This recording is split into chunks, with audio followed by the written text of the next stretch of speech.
Hello, hello, hello. Welcome to a DaVinci Resolve tutorial on how to use proxies. First things first, if you guys just want to leave a like and comment down below for me for the algorithm, I'd really appreciate it. And the next thing you're going to want to go ahead and do is understand how proxies work. So what essentially it does is render media for you, so that way it's easier for you to like watch your video back while you edit it. So to do that, all you need to do is right click the video that you want to render the proxy for, and then find, where is it, generate,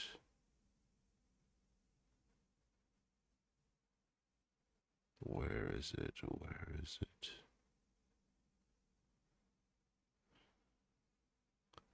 am I missing it? What the heck? Should say generate optimized media here. Is it because it's a compound clip? Let me see. Oh, okay. So if it's a compound clip, it won't work. I apologize. I realized that. If it's not a compound clip, though, you can press generate optimized media. And then as you see, it'll go ahead and generate a proxy for your video. If you guys have any questions, comments, or concerns, make sure to put them down below. But other than that, it's been a DaVinci Resolve tutorial. Thank you guys so much for watching. Have a wonderful day.